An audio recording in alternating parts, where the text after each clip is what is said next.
every athlete needs to run faster, jump higher, or further. Right. And that's pretty much it. Like if you can run faster and jump higher in any sport, you're going to get better.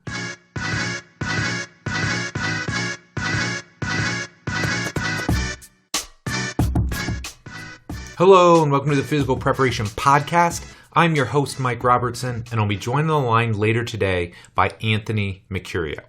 Now, before we jump into this week's episode, I want to give you a quick recap of the week that was, what's new in my neck of the woods, and, hey, a little bit of insight and thought that I think will help you have a better week. So let's dive in. What's new? Well, I don't know if it's new, but there is a lot of coaching going on these days. Got my full cohort of basketball players in this week. It tails off actually a little bit at the end. Some of them have myriad things that they have going on in life, but man, right now it is cranking. I've even got a new guy in. I think I mentioned last week he was a G League player this year, but kind of on the cusp. Potential two-way guy, potential full NBA guy. So he's in for a quick 2-week sesh with me and Joey, and man, just really great. I love this time of year. I love getting the work in, and I love trying to help these guys get a little bit better each and every day. So coaching's going exceedingly well. Got the Sleep and Recovery Summit coming up here in just about a week. Working on my presentation for that. Really excited to give this talk, and it's hard when somebody asks you to give a presentation on recovery because it's such a wide-ranging topic. It would be like talking about training, right? Like how many different ways and avenues could you take that? But I think I got a good talk lined up. It's kind of outlined in my head now. I'm starting to pull all the slides and stuff together because ultimately the presentation is due this weekend. So got to knock that out, get it all set up, but really excited about the talk. And I think the strategy and the layout of it will resonate with you because I think too often, at least nowadays, we think of recovery as just passive stuff. You know, hey, I'm going to go to this cryo tank or I'm going to go get a massage. And while those are viable methods and they're absolutely things that I'm going to talk about, I think we need a much more all-encompassing viewpoint and thought process when it comes to recovery. So definitely excited to give this talk. Definitely hope you will check it out and enjoy it. If you're interested, I'll make sure I put a link to the Sleep and Recovery Summit in the show notes. You can follow it there. I believe if you watch the talks live, it is May 12th through 15th. You can watch them for free. So I think the only time you have to pay something is if you want lifetime access. And even still, I think it's like $100. So pretty darn good deal, really high level speakers. And I'm going to do my best to make my presentation worth the price of admission by itself. So definitely check that out. Been working on the off-season outlines for all my guys. I'm going to be doing more and more talks about this in my YouTube and my Instagram videos, but I'm really trying to help people have a better understanding of how I lay out an off-season structure and an off-season program. There are some big rocks that you have to touch on with everybody, but I feel like every guy that I've got right now is working around something. So how to kind of take into mind what issues they're dealing with, what we need them to do at a base level to be prepared at this point in the off season, and then how to create that vision and how to reverse engineer that athlete so that you can ultimately have them ready to go when it's go time. And you know, we've got a specific timeline with NBA or G League level guys. If you're working with athletes, you've got a certain amount of time in your off season, and how do you construct that off season in such a way to give you maximum ROI? So I'm working on those a lot right now. Definitely going to be talking about that more in the Instagram and YouTube videos. So if you're not subscribed there, be sure to check those out. Kids sports are absolutely cranking right now. I think when Jess and I look at our schedule each week, we realize, man, 5 out of our 7 evenings, or at least 5 out of the 7 days of our week, are occupied by some sort of sporting event, whether it's Kendall's track, Kendall's soccer, Cade's baseball. So a lot going on there, but they're absolutely loving it. This past weekend, Cade, I think, in his games, he's hit the ball, I think, all 8 times he's been up in games. He's absolutely crushing the ball.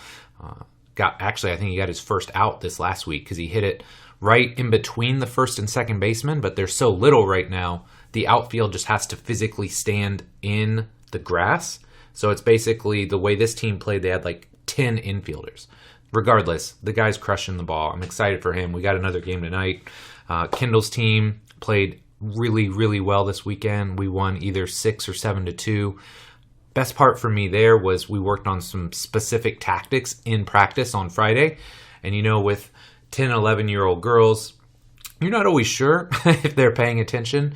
They can be squirrely. They can be just a little bit kind of out there when you're trying to bring specific topics to the table or work on certain skills, but they actually did it in the game. So I felt good about that, and we won. So that was never a bad thing. So sports are going great. If you're listening, make sure you tell your mother, thank you, I love you, and appreciate you. To all the moms that are listening in, happy Mother's Day. Definitely going to be getting on the phone with my mom on Sunday, doing some special things for Jess, as I've mentioned numerous times. She is kind of the backbone of our family. I wouldn't be who I am today. Our kids wouldn't be who they are without her. So obviously love and appreciate her. So make sure you reach out to your mom or any moms that are relevant to you, because sometimes it's not even your mom. There are other moms out there that have played an integral role in your life. And, I actually had my real mom, and then I had my best friend's mom, who was like a mom to me growing up.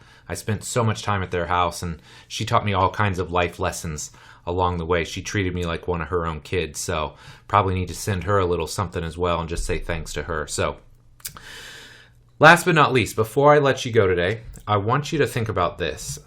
Because I love having these little thought processes or these little actionable items at the end of this. So it's not just me incessantly rambling for 5 to 10 minutes to you. But the topic that I wrote down today was believe in them, and believe is underlined. And this is something that I come back to frequently when it comes to coaching, because there's a lot of times we want to talk about hard skills, writing a program, giving the perfect coaching cue, knowing the X's and O's of training science and recovery and sports science, and that's great. But I think a lot of times we forget that we are in a very human space. And while the world continues to get more disconnected, right, regardless of what social media will tell you, right, we may be connected via a screen or a phone or a tablet or whatever, but we're feeling more disconnected in life. And so a lot of the people that I work with need somebody to believe in them. And this may sound, or it may come as a shock to you, because some of the athletes that I work with are some of the best athletes in their respective professions. I mean, if you're a G League level guy or an NBA level guy, you're arguably one of the top 500 basketball players in the world. Now, granted, you go across seas and probably find some guys that could be in the NBA, but regardless, for all intents and purposes, you've got one of the top 500 basketball players in the world.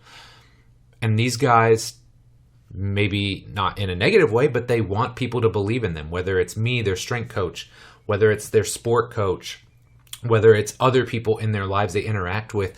They want that belief. They feed off that. It helps grow their confidence.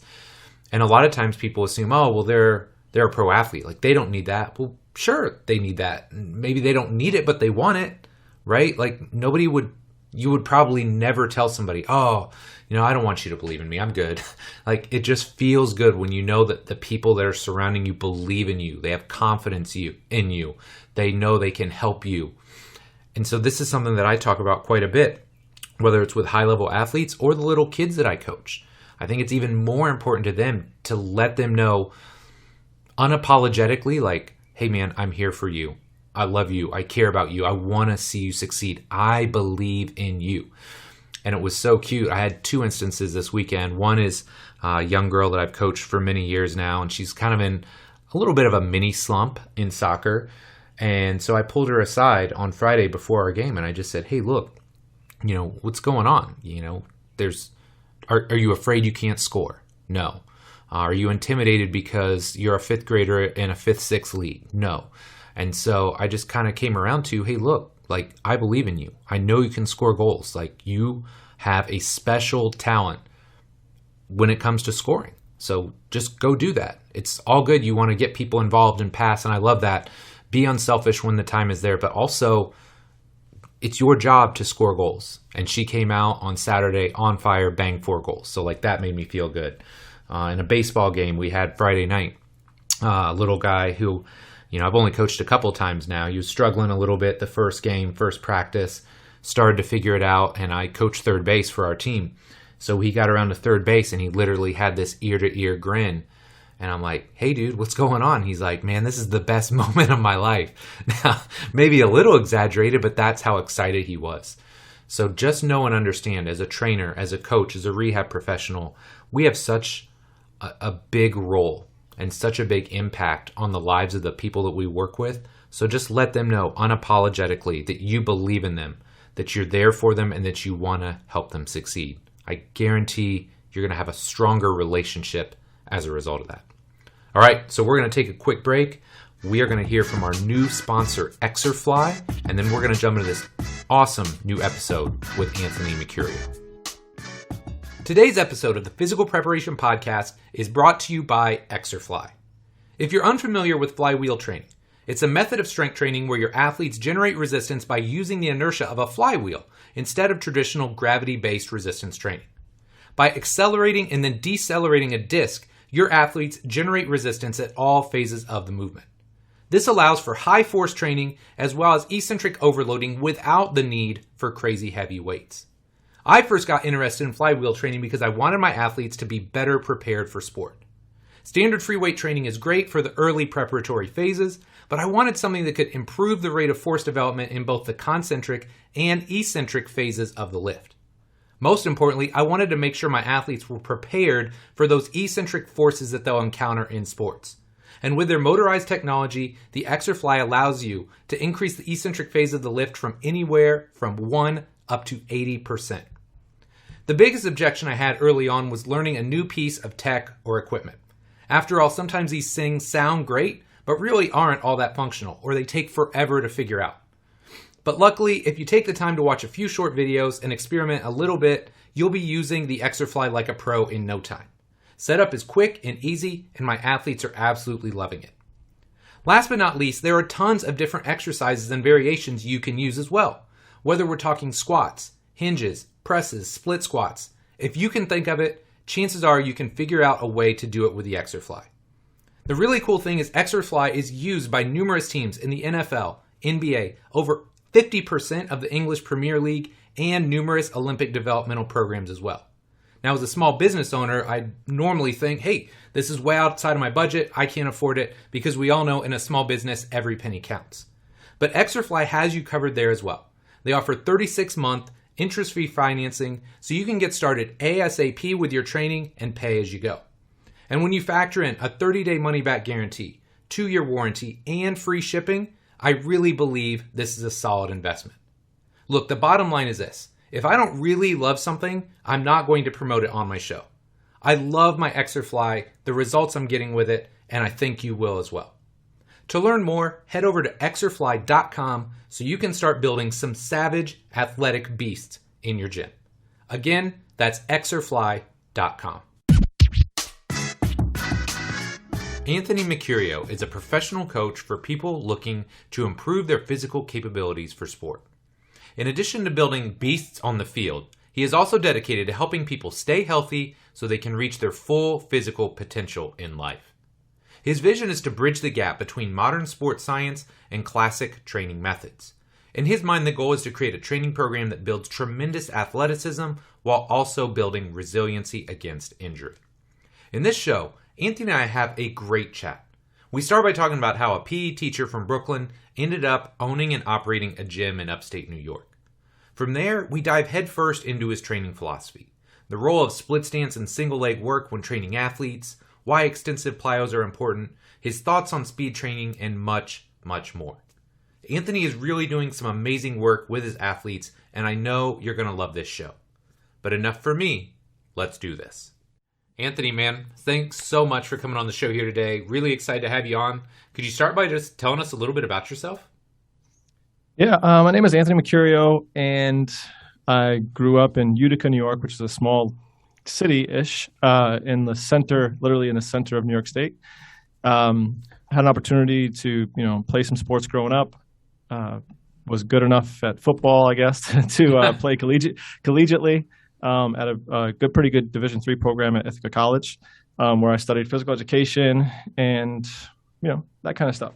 Shortly after I graduated, I moved to New York City, which is I lived in Brooklyn, New York for about 9 or 10 years, where I taught physical education, coached football, coached girls track and field, did some strength and conditioning at some different capacities, was an athletic director, did a whole host of different things. And then after my wife and I had our first child, she's going to be 8 this year, we moved back to upstate to be closer to family. And then when we moved back up, we decided to open a facility because the space that I grew up in didn't really have anything when I was growing up. Granted, that was quite a while ago. Right. But even still, with all the things that are happening right now and the progressions of strength and conditioning, there wasn't anywhere really for young athletes to go and just fitness in general. So it was kind of my vision to make something like that. That's awesome, man. That's awesome. Yeah. And what led you yourself to the world of physical preparation? Like, how did you get started training and just getting into this space? So luckily enough for me, I think, this is kind of like me repaying back, like a strength coach that I was fortunate enough to have. In my high school, like we had a great weight room, but it was so underutilized. We're talking like late 90s, early 2000s. Well, I graduated high school in 2001, so like late 90s really. Yep. One of the instructors there had the foresight to bring somebody in who was pretty ahead of his time, I would say. We were learning power cleans and we were learning like Olympic lifts and doing all sorts of, things that you would look at now as like commonplace, but in the late 90s and that it wasn't commonplace. Right. So we were learning all that kind of stuff. And I, being able to get really strong and help me athletically. And, I never really got injured. I might have had a couple bumps and bruises here playing football. Like I played, tackle football for, I don't know how many years, but no real injuries that I can, claim to have or things like that. And I attest that from, like kind of being like a weight room junkie in some ways and learning all that stuff at a young age. So when I went to college, it was just kind of like continuing that. I wanted to kind of give back. I wanted to be a physical education teacher and I wanted to coach. And, there was a great opportunity when I was coaching track and field in Brooklyn. Our field was under construction and they were redoing our track. So we were sharing a space with another facility or another team, I should say. And this is probably like maybe 5 years into teaching and coaching. And a gentleman came who was like a mutual friend of organization and the other team's coach. And he came and did some stuff with the team, like a warm up and like some plyos and different things, nothing out of the ordinary, but him and I kind of bonded. And he was like, "Hey, why don't you come to this seminar with, come check it out." And like, we host this thing, and he worked for Perform Better at the time. And they do like functional training summits. And there's one in Providence, Rhode Island. And at the time I was in New York City. It was like, a little bus ride and a couple $100 to go to the seminar or whatever. And when I was there, we're talking again, maybe 2010, maybe. I'm listening to people like Mike Boyle speak and, Mark Verstegen, who's the founder of Exos, and just all these people who are working with, Don Saladino, who's working with like all the Marvel superheroes and all these people who are in the East Coast who are just like absolutely crushing it in terms of, working with like high profile athletes and high profile people and just really like pioneers in the strength and conditioning facility in the universe, I guess, in the strength and conditioning things. So I started just digging and doing research on all these guys, like what they were, what they were doing, what their backgrounds were, and different things like that. And then, it brought me down a rabbit hole of reading a ton of books and just doing a lot more than I had in general when you go to school for physical education, they don't teach you, surprisingly, a lot about actual fitness. Right. All the things I knew at the time were just from the trainer I had in high school. And, like our strength and conditioning coach, which was one of our football coaches at Ithaca. But it was more of just the same stuff, like we power cleaned, we back squatted, we bench pressed. And it was just kind of like same old, same old. And then as I started digging into stuff, I was like, wow, I'm missing a lot of this stuff. And then I was able to bring it back to my athletes. The more I learned, then I got my CSCS and got into CrossFit for a little bit. And just, I did a little bit of everything, I guess, Sure. at this point. Yeah. But that's helpful, right? I think a lot of times, like a young kid should play a lot of sports, right? And then they specialize. Same thing for you, right? Like you went and did all these different things and got a really wide base. And sometimes that helps you figure out, okay, this is how I ultimately want to do things, right? Yeah, for sure. 100%. So Talk to me about this move, right? So you've got kind of a set deal when you're in Brooklyn. It sounds like, you're coaching and doing all that. You got some strength and conditioning, but that's a big jump to go from that to opening your own space. So For sure. talk to me about what's going through your mind. What prompts you to do that? Like, I'd love to hear that backstory because that's a big jump. Yeah. So I was working with athletes, because I was coaching football. We had an off-season program. Track and field is essentially just strength and conditioning, right? You're making people run faster, jump higher, jump further, which is literally just strength and conditioning. And I was being very successful. I had a lot of female athletes go Division I who were like top in New York City, which is hyper competitive in track and field. Sure. And then even in Brooklyn at the time, I don't even know if it's changed now because I've been gone for about 8 years, but there was nowhere for kids to go for strength and conditioning. We're talking about like millions of people, Right. and there's nowhere for kids to go for, like, there's a lot of like adult fitness places, but nowhere really for youth athletes to go and do strength and conditioning. So then I started looking into opening my own facility in Brooklyn. But the barrier to entry was very large, right? Steep. Because Yes. because real estate in New York City is very expensive. So what I did is I opened up I started my own little LLC and started branding and started marketing, and then I would go and rent little facilities. I rented from the CrossFit gym that I had worked at over the summer because they like usually have downtimes like during the midday. Like I would run strength and conditioning summer programs. I would do things like that at different facilities, like outside. I'd do like a speed camp at one of the local parks, and I would just start like that, like getting things here and there and getting my feet wet with like the business side of things. And I started actually building some traction at that. And then unfortunately, we could have blown up in Brooklyn, but we ended up having our first child, and my wife was like, I think we need to move back upstate, be closer to home and closer to family. And then one thing led to another, and we just up here the barrier to entry was a lot less. Yes. I think our first facility we paid for like $800 a month for rent, and it was like big difference, right? Yeah, and we didn't have, and it was a small space, so you didn't need a ton of equipment to how it is with the strength and conditioning facility. Like you don't really need a lot of equipment. It's not like a traditional Globo gym where you need all these electric things. You get a couple barbells, a squat rack, and a couple of kettlebells or dumbbells, and you're good to start something. Right. So, and that's kind of how the trajectory went. So we started building a little bit in Brooklyn and get my feet wet with some things. I went to some business seminars to like learn how to run a fitness business, or like a strength and conditioning facility. Did a lot of research, and then, opened a full-fledged my own facility once we moved back upstate. I love it, man.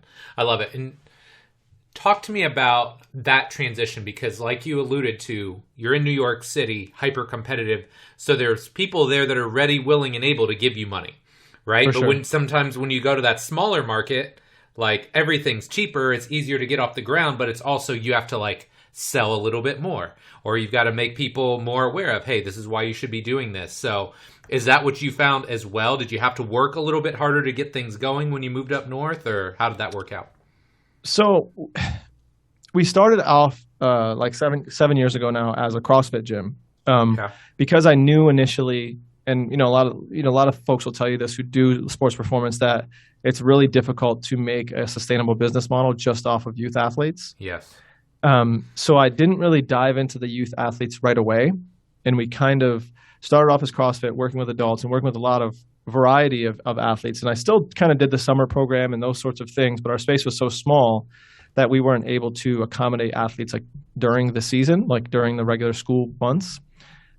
So we started building traction just as a brand and as a business to get exposure, to get that experience. And then over time, now we've gradually kind of keep expanding. Like since we've expanded our space, we've been able to expand our offerings and offer a lot more for athletes and a lot more. So what you're seeing on our Instagram or my Instagram now is a culmination of like the last 4 or 5 years of trial and error, trying to figure out how to get more athletes in our community into our facility, and not just thinking that, because we did rebrand when we changed spaces, we rebranded, and since we rebranded, it's been like, you're just a CrossFit space, and I don't want to be a CrossFit or affiliated with CrossFit in terms, especially for athletes, because there are a few in our area who train athletes, and And that's not what we do. And a lot of times they just work on lifting and doing this and that and the other thing. But we spend, Right.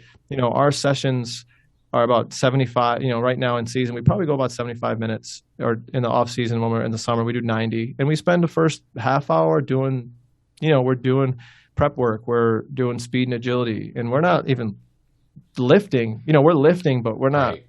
I'm not there to make sure they're back squatting 1,000,000 pounds or do whatever. A lot of athletes come to us, and I'm sure we'll get into this a little bit later, but they can barely move or have any Right. they barely have any bounce off the ground. Like if you try to have them do like little pogo jumps or jump rope, they're like flat footed and they can't stay on the balls of their feet. And so I spend a lot of time just honestly like developing athleticism. Yeah, I love it. I love it. And it's interesting too, because like you said, I feel like a lot of programs, that's the initial mindset. Instead of being well-rounded and, hey, we're going to work on speed, strength, conditioning, mobility, all these things that athletes need. It's like, hey, let's just get them hella strong right off the bat. So like to try and transition out of that, I'd love to hear what your foundational philosophy is, right? So like, what are your big rocks when it comes to training young athletes? Well, I think young athletes, it's really important. And the majority of my population, and coincidentally, I mean, this is how it's worked out. Like I coached girls track, so I've always kind of like the high school female athlete for me. I don't know. It's just, I've always been really successful in that population. And right now our gym is probably like 85% like female soccer players. Oh yeah. And our local team I have the majority of that varsity team right now. They won the state championship in New York this year. So it's not bad. Not bad. Yeah, not bad. So so for me, my honestly foundational philosophy is just keeping them on the field. Like that's literally, like I tell them all the time, like if you are hurt, you can't play, you can't get better.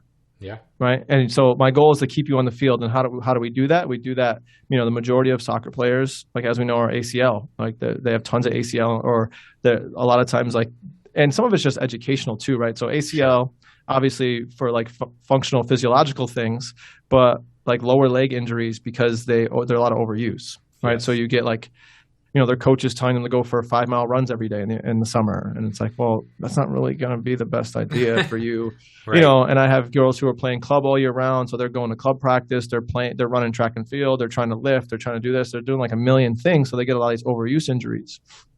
So really my goal and really the philosophy for a long time is just keeping them healthy as best as I can, and trying to reduce the risk of their injuries and keeping them on the field. And then, the healthier they are, I always, believe that health precedes performance. Like if you're not healthy and you can't like stay on the field, then like the rest of it doesn't even matter. But then obviously if we're going into like the training aspects of it, speed kills, right? So Yes. if some of those girls who are on that team I was just talking about, like 3 forwards, they're the three fastest girls in the gym. And when you see a ball that's out in the open, one of those 3 are going to get it. And that's how it was all through their season, all through the playoffs and the state finals. Like those 3, like they will not be denied, and they're fast and they're explosive. And that's what's going to get them to the next level and to be really successful. I love it. So I want to dive into this just a little bit more, because I could not agree with you more, right? Like I've worked with a lot of young girls, a lot of young soccer players over the years. And you're absolutely right. It's like there's so many competing demands going on. So are there any specifics, like things that you've done where you're like, hey, I found this to be consistently successful with this age bracket or these groups of girls? Like I'd love to hear what you're doing with them that you feel like is maybe contributing to some of this, keeping them healthy and on the field. Yeah, like we talked about like just like 5 minutes ago, like a lot of programs will just like beat them up with the weights. Yes. Like we do tons of unilateral work. Like I had a girl like single leg squat, we do it off of a box to a box. Like we'll stand on a 12-inch box and use a 24-inch box as like their target. So they're squatting to a 12-inch depth.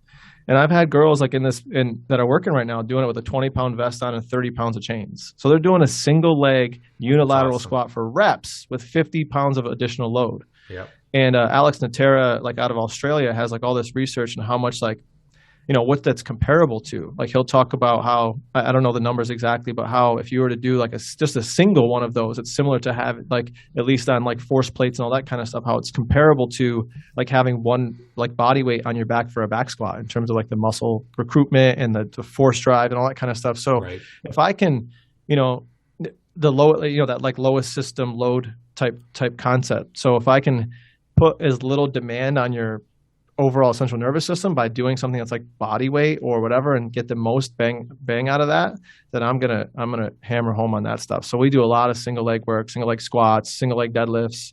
And also for them, like we're talking about ACL stuff, like that's the stuff that's going to keep them healthy on the field, also make them like hyper explosive and competitive. Yeah, I love it, man. I love it. Now, as someone that also owns and operates a training facility with young athletes, like, let's be honest, a lot of times we're not getting the fastest kids coming to us, right? Sure. I always joke around, like, the kid that's the fastest kid at his school, his parents aren't calling like, hey, we need to make him faster. Like, you're getting the kid who's like a little bit slow to the ball, or, hey, Johnny's got a great jump shot, but he can't ever get open. So I know you do a ton of speed work, which I love as well. So what are some key areas that you're focusing on to help your athletes get faster? Well, I think the biggest thing that we do, we have some air runners. And if you're not familiar with an air runner, they are a manual treadmill for folks listening. And the air runners, we do max effort sprints on them, and it has a speed. And we'll do that in 4-week cycles. And we have their scores on the board. And they come in and they're trying to beat that score. So if the top score is on the board, let's say we do in kilometers because that's just what it's measured at. Let's say our fastest girl, one of those runs like a 27.2 on that for kilometers per hour. And so every time she comes in, she's trying to beat that. Yeah. So I give them 3 attempts. They do 2 warm-up attempts on the treadmill, and then they get 3 max effort attempts once a week. And when you can put something competitive and have some intent, like maximum intent behind it, that's how people are going to get faster. So we'll do a cycle of max sprints on the treadmill. I have, the electronic timers where we'll do flying 10s. And we're just doing a lot of things where we have a metric to base it off of and try to be as competitive as possible, because when kids are competitive, like they're going to go harder. If we're racing, they're going to go harder. If we're put a time to it, put a stopwatch to it, even if I'm not even like really looking at the stopwatch, if I pretend that I'm looking at the stopwatch, they're going to run faster and they're going to go harder. So trying to time things, like I've been waiting for it to come. And I just got an email that I got shipped. Like we just ordered like the Just Jump system or the jump mat. Yep. So we can get some vertical testing. Again, like having these metrics for the kids, like, because they want to see results. And showing results in the weight room is easy. Right. And I think that's where people they love that stuff, because, hey, if I take a novice lifter and we're going to back squat in 4 weeks, that kid's going to get super strong. And you don't even have to do anything. It's the novice effect, right? Like that kid's just getting stronger. And it's like you can show it to parents and be like, look at how much stronger Johnny got. It's like, yeah, but did he get faster? Is he going to be better on the field? And I can say, like, this kid got faster. Like, and if I'm running to the ball in an open field in soccer, I'm going to get the ball before you because now I'm faster. That has tangible effect. Like if I'm jumping higher and I'm going to head the ball, I'm going to out jump somebody. Right. So I have some tangible things that I can communicate with people. If we're baseball players and we're trying to, do a flying 10 and we're going to run to first base or we're running to second base, we have a tangible number. Like I cut this down by, tenths of a second. So we have these numbers and these kids like to see it as well. And it makes them super competitive and work really hard in the gym. It's so funny that you say this, because I can't tell you how many times where you're maybe doing some drills or you're doing some exercises with a group of kids, right? And it doesn't even have to be kids. If you just have athletes in a room and like they're kind of like half-assing it, they're going through the motions and you're like, immediately you add some context or you add competition, like flag tag or something totally random like that, how hard they're playing now, right? Yeah. It's like as soon as you give them that competitive drive, they're going at each other, they're trying to compete. It's the absolute best thing you can do to make people faster. You're absolutely right.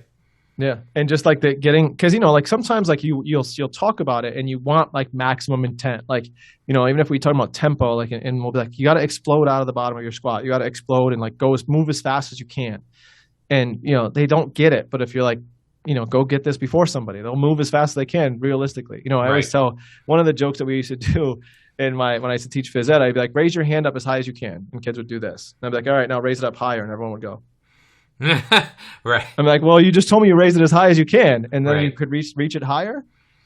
So you're really not putting in that full effort every time unless there's some incentive or some kind of competitive drive to it. Bill Parisi, if you're familiar with that name, used to do Yeah, I this am. thing at the Perform Better seminars where he'd Yeah. have somebody go over. Have you seen this with the $100 bill? No, He, I've seen Bill present a couple times, but I don't know if I've seen this one. so this is a good one. He has somebody go over next to a wall and touch as high as they can, right? So he puts like a little mark on the wall. And then he goes over about 2 inches above it and puts a $100 bill on the wall.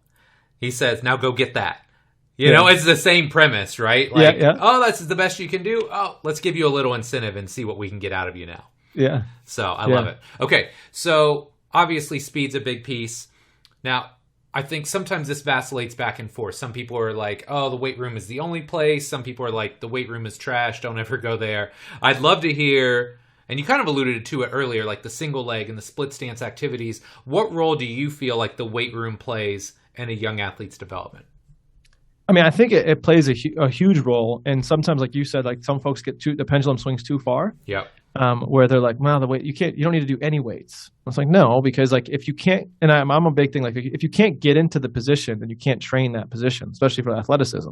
Yep. So if you're really tight or you have really weak hip flexors, and I'm telling you to get knee drive on your sprint, like you're not getting any knee drive because you just can't do it. You can't get into the position, right? You can't get into it. Like if I'm having you do a broad jump and like, yeah, I can sprint and get stronger, but like I can also get you stronger in hip extension and, hip flexion and, all these different things and allow you to run faster and be healthier when you're doing it through some strength training, especially, if we're talking hamstrings and keeping you healthy there, we're talking about Nordics and, we do a good blend, I think, of, maybe like a traditional thing because some kids too, like I have a lot of like probably like 8 girls who are going to college next year and playing Division I programs, and they all give me their stuff, and it's like, well, we want them to learn how to front squat, and some of the girls were like, oh, I'm nervous, I'm not gonna be able to squat. We never squat.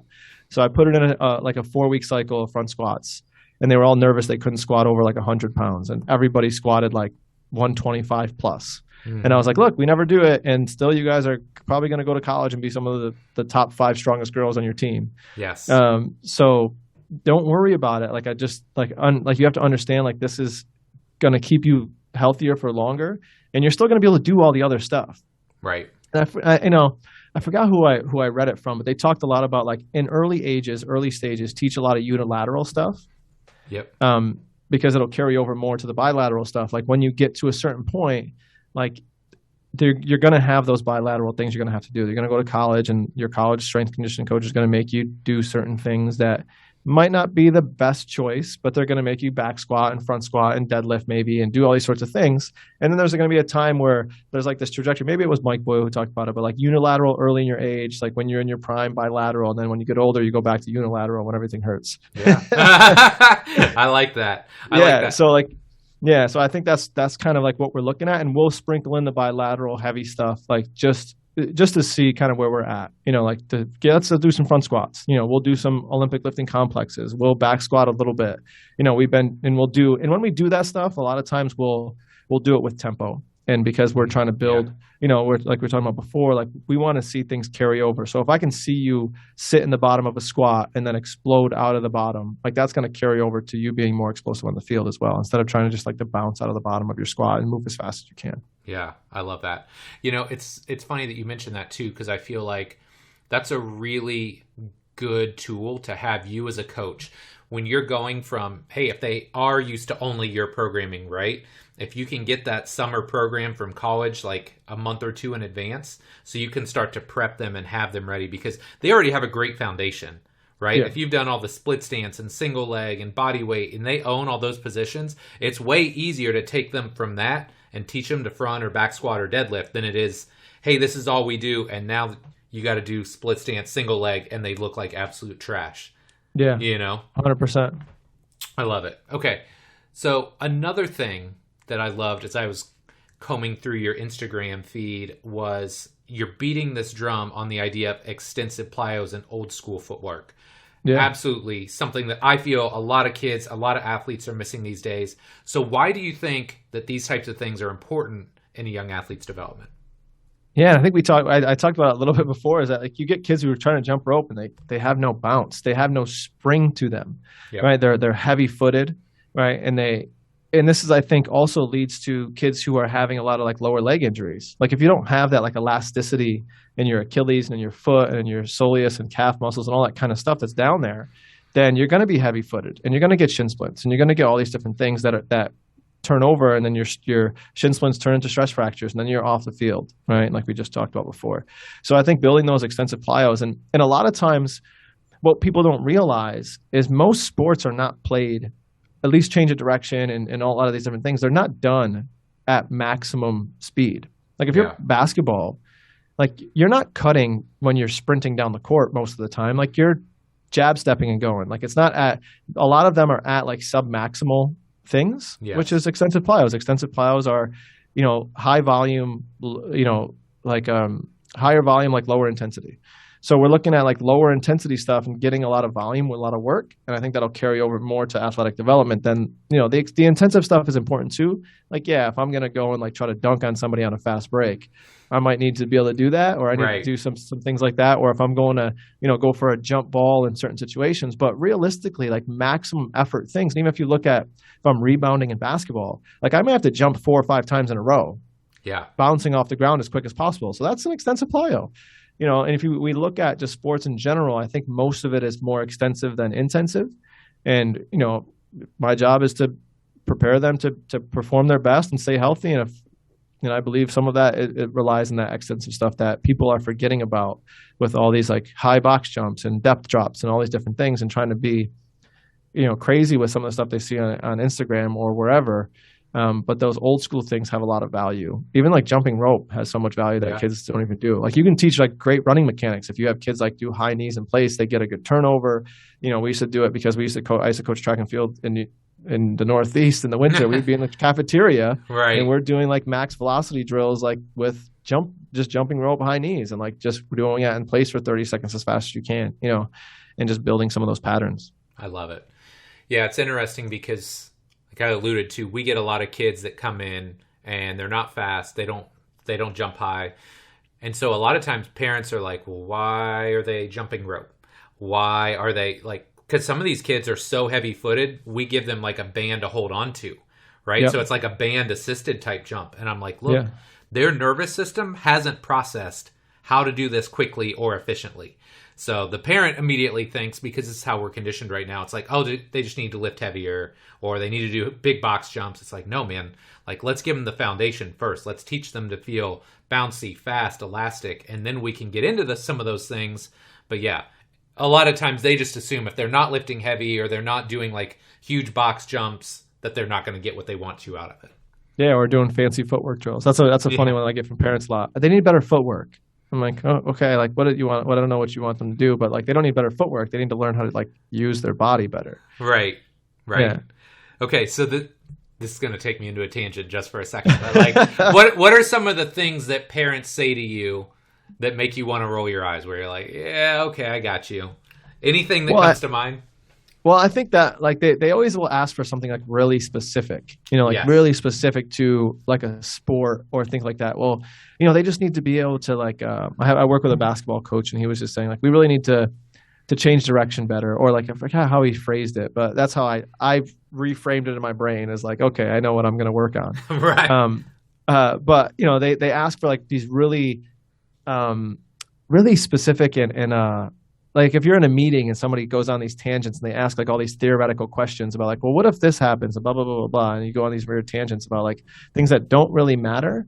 But I always try to reframe them into positions where like, yes, like if I'm working with a baseball player, I'll compare it to swinging a baseball bat or, being in a shortstop squat or like stealing bases and things like that. But, the parents want to say like, hey, how can you make him faster off the base, or how do we make them faster, or the footwork thing I think is the most like they just need better footwork and they need better footwork, and you guys don't do enough, and you'll get that sometimes like you guys don't do enough of that enough footwork stuff, and I think you need to do more of that. And I have parents too that'll say that because we don't do like a lot of the traditional things, we've had some of my athletes come in and some of their friends will be like, oh, you guys don't even lift there. you guys just run around and do speed and Right. agility. Like Right. you only do speed and agility. But like, again, if I put, like I have some of these athletes, they're deadlifting like almost double body weight, and they never really traditional deadlift. And they're, we'll trap bar deadlift. I think we have girls who weigh 100 maybe 40 pounds or trap bar deadlift in 265. So they're definitely lifting, but Right. people just assume because we do a lot of speed and agility that's all we do. And so we get both ends of the spectrum. Like, hey, we need to do more footwork drills. Right. Like we don't do enough footwork because we do all these other weird things that people don't understand because they're not in that realm, because they might see some of these like weird things that go viral on Instagram where it's like a kid doing 700 I don't even know how they come up with all these things. They choreograph these agility things where he's going forward, backward, around 5 cones, turns around, catches a football, and then does like 700 more agility drills Right. that they choreograph. I'm like, how do you even remember all these patterns to do this? And then the other part of it is like, oh, you guys don't lift enough. You guys don't lift enough. But it's always hard to fight those battles because you got to kind of just reframe it in ways that like works. Either it's a sport coach or a parent who's coming to you and saying like some of those things are not, you're not doing enough of one thing or the other. Yeah. And I think it helps the longer you do this, the more experience you have, the more sports you're exposed to, you can give those analogies, right? Because you do this long enough. And I shot a video about this a while back. I called it like finishing the drill or something like that. But people are like, well, how can you have a soccer player and a basketball player and a volleyball player and a softball player in the same group doing the same speed workout? It's like, well, like let's just take something lateral, side to side, right? A basketball player shuffles laterally to play defense. A softball player or baseball player shuffles laterally and then they field a ball. Like the underlying skill is the same across all of them. The biggest difference is like how they finish a play, right? A softball player, a baseball player has to throw. A defender in basketball has to close out. It's like, look, guys, the longer you do this, the more you realize there's like 8 to 10 really foundational movements you need to learn. And then from there, it's just context related to your sport. For sure. Every athlete needs to run faster, jump higher, or further.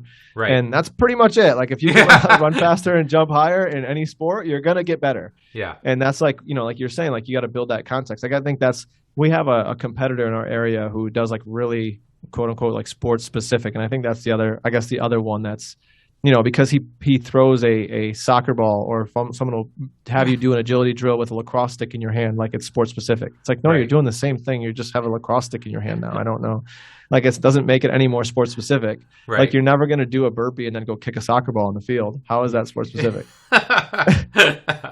Well, and look, there's nothing more sport specific than actually playing your sport. So that's what I Exactly. always come back to too. Like, hey, look, let's do this stuff. Let's build a better engine, a more robust athlete, and then go play your sport and get better at the skills that'll make you a better soccer player, baseball player, basketball player, whatever. Yeah, I tell them that too. Like, I'm not here to build your soccer skills. That's not my job. I'm not here to like throw a soccer ball into these conditioning drills or do any of that. Like your skills are for your like your sport coach. Yeah. And I'm like your strength and conditioning coach. I'm going to make you like stay healthy and be able to faster and be able to play your sport better, Yep. with the other things for sure. I love it. All right, my guy, big question time. If you could alter the space-time continuum and give young Anthony Mercurio one piece of advice, what would it be? I would say probably start this earlier. Yeah. So yeah, I mean, Shantae, which is how we connected, she's been trying to get me to go all in with like just coaching athletes for a long time. Yep.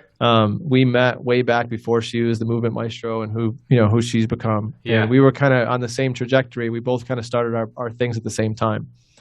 And I've taken a couple of detours and I wish I would have kind of just like went with my gut and went all in with like the performance of athletes from the get-go.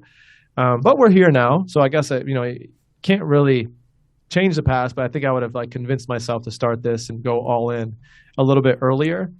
Because honestly, this is really what drives me and keeps me like excited. Like I get so excited. Like I still work with the athletes myself and I get so excited for those sessions, just have so much fun, watching kids get better. And then going to, my daughters and I went to a bunch of soccer games this year to go cheer the athletes on, and she knows all their names. They know her. She plays games with them in the summer because she comes to the field while we're doing speed work. So it's just really great to see and have the athletes be a part of that and see like real progress and see them perform at a high level. So just, I guess, giving myself the go ahead to take it on earlier. Yeah. And that's the most rewarding part, right? Like, as much fun as it is in the gym, it's really fun to go out and watch them do their thing and just see those benefits and see them really playing at a high level, right? Yeah, 100%. Love it. Okay, my guy. Last but not least, we got a lightning round. So 6 fairly short questions. Your answer can be as long or short as you like. So All right. Start off, maybe a hard one here. Number 1, what's your career highlight so far as a coach? Career highlight. I'll give you 2. So when I was coaching track and field, one of my athletes, I had a couple of great athletes, but she won the triple jump state championship indoor and outdoor when I was in Brooklyn. This is an athlete who was kind of didn't really know what she was doing going in. She had like a little bit of guidance. And at the time, I was a very young coach and I didn't really know a whole lot about triple jump. But just like with most things, like if I don't know something, I dive in like 1,000%. Right. And I learned everything I could about triple jump. And then by her senior year, she never lost a track meet. And now she's still competing. She went to Princeton. She's still competing at a professional level. Unfortunately, she's gone to Olympic trials twice and come 4th, which doesn't qualify her for Olympics. But we're still in touch. And I talked to her just the other day. So this is probably 15 years ago now. Some of my athletes that I've worked with a long time ago. And I think just having those relationships with some of my athletes, even still, from 10, 15 years ago that I worked with is probably some of the most rewarding things, like seeing them grow up and become great, human beings and successful adults. I love it, man. That's absolutely true. Okay, number 2, tell me about your first car. My first car was a Ford Thunderbird, I believe. Okay. It was like a 2-door, like dark. It might actually be the color of my car right now. It's kind of like this weird, like midnight gray blue type color. Okay. And I just remember it had like, if you open the door, the seatbelts like slid on the side. Oh yeah. So when you close the door, the seatbelt like closed on you. Yes. So yeah, that was my first car. I kind of loved that car actually. That was great. Your first car, right? It's always like your first. Absolutely. Yeah. It's like first love or something like that. Yeah. Okay. So speaking of cars, number 3, what song do you secretly sing in the car when you're by yourself? I don't know if there's any like specific song that I would secretly sing by myself, but when I'm singing, I usually tend to be like R&B style, like John Legend or like Alicia Keys type stuff. Okay. When I'm singing stuff. Yeah. I mean, I'm into rap and stuff like that too, or like an old school, like Eminem album. Yeah. Which I can go pretty hard with some like original, like first 2 albums of Eminem. Yeah. Like back in the day. Classics. Yeah. Usually probably those because I can't sing them when my kids are in the car because they're too not appropriate, right? Yeah, they're a little too vulgar, too aggressive. So probably some old school Eminem stuff. Yeah. Okay, I like it. All right, number 4. What's one word you'd like the young athletes to use when describing your facility? Oh, that's a tough one. I would say transformative. We use that as one of our core values. And, like even yesterday, like we were doing a complex, which is kind of interesting. And we had 5 girls PR their sprint on the treadmill. And we were doing like a sled push, we did like a heavy sled push for 6 steps and a 10-yard sled push with like nothing on the weight. And then they did 9 seconds or 6 seconds on the treadmill. And I had 4 girls in my later group who just started working with me like 3 months ago, all PR their sprint times. Wow. Like in the middle of like that heavy like sled complex. And, we joke a lot. We have a lot of fun. And I think like coming here hopefully has kind of transformed their life. Like one of the books that I've kind of changed who I was as a coach early on is a book called Inside Out Coaching by Joe Ehrman. Okay. And he talks about being a transformative coach versus a transactional coach. And when you transform and you actually like love and genuinely like love the people you're working with and you want them to succeed and you care, that's when you can really transform their life and make them, not only just better athletes, but also better human beings. Love it. Okay. Number 5, fill in the blank. The easiest way for kids to get faster is to run fast. Right? It's really simple. Yeah. Sprint often. Yeah. Sprint often. Love it. Don't just run. Don't go for like a 30-minute run. That's not going to make you faster. Sprint. Go for some sprints. Yes. Number Short 6. sprints and not when you're tired. I think this is what Yes. kids get they get caught up with like, oh, I'm going to go do 10 100s with 5 seconds rest. I'm like, no, you're not sprinting anymore. You're just tired. Yeah. Yes. Last but not least, number 6. What's next for Anthony Mercurio? What are you working on? What are you excited about? Anything? We're just working on really growing our athlete population. Like right now, we're somewhere around 50 athletes, which I would love to see that at 100 or more this summer. And we're going to be pushing just to get more athletes in the building. We're working with some club teams right now. So we have, thankfully, I've expanded my staff. So we'll have, like last year, and for the most part, I've kind of done it mostly myself, and we've kind of trickled some other coaches in that weren't the most successful at keeping athletes coming back. Yeah. And so I've kind of like threw everything out, refreshed it, and started from scratch again with just me like running the programs and doing everything all over again. And now I have 2 other coaches, one who I coincidentally played college football with, who just recently moved to our area, Nice. who I have a good relationship with, and another coach who we've been developing. So I'm really excited to have like a larger staff to be able to accommodate more athletes because obviously, as you know, like we can only do so much ourselves. Like if we can't build a good team around ourselves, we're going to be limited to how many people we can help. And my goal, I still work in a high school as a physical education teacher part-time in the mornings. And one of the things that like breaks my heart every time is when I see a kid like walking through on crutches because they tore an ACL. Yep. And I could just be like, man, I wish I had an opportunity to like work with you a little bit, just to be able to, maybe I wouldn't have helped, like not happen, but at least we could have put you in a better position to be successful and potentially reduce the risk of that happening. Because I think I really just want to get athletes, especially young athletes, because like for the most part, the majority of these athletes aren't going and playing at the next level. Right. They're going to be playing high school. And if you're missing out on a whole year of just being a kid because you're on crutches and you can't do stuff, like you can't go on a hike with your friends if you want to do that, or you can't go to the beach and have fun because you're in a brace or, Sucks. it sucks. And you miss out like a whole year of high school if you have to get ACL surgery, like 8 months of like doing stuff that you don't want to do. Like you're sitting around doing nothing. So if I can just, help more athletes, stay healthy and stay on the field and just enjoy their high school careers and potentially get them the opportunity to play at the next level, then like that's really what I'm looking for. I love it, dude.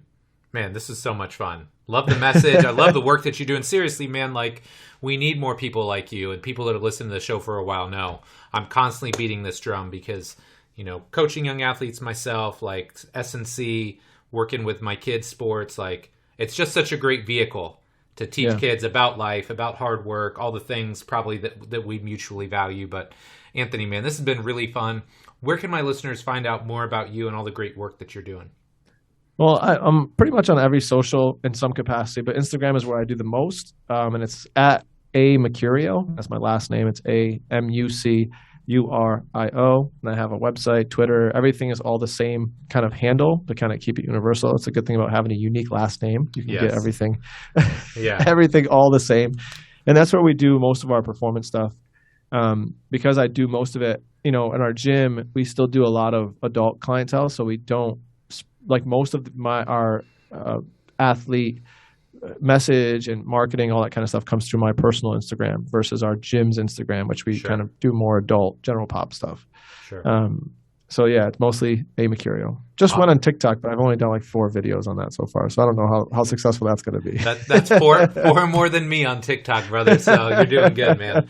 Well, again, Anthony, this has been really great, dude. I appreciate you coming on. Thanks so much. For sure. Thank you. Appreciate it. All right, my friend, that does it for this week's show with Anthony. Really hope you enjoyed it. Like I said up top, I just enjoyed having this discussion with him. I don't work with as many young athletes as I have in the past, but it's great to hear guys like him that are out there in the trenches, putting in great work, and just taking it back to basics. I think sometimes we want to get out on all these crazy tangents when it comes to training our athletes, but giving them a really strong foundation, helping them learn how to run fast, the role and value of extensive plyos, being confident and strong in a single leg or a split stance posture. It sounds really simple, and it is, but man, that is the foundation that our athletes need. So I love the work that he's doing, and I hope you enjoyed the show. Now, if you did, I got one small favor to ask. If you're not already subscribed to the show, what are you waiting for, my friend? It couldn't be easier. Go to wherever you consume podcasts, iTunes, Stitcher, SoundCloud, Spotify, Google Play, the Amazon store. Wherever you listen and consume podcasts, hit the subscribe button right now so you know each and every week when a new episode drops. So my friend, as always, thank you so much for your support. Love and appreciate you, and we'll be back next week with our next episode. Take care.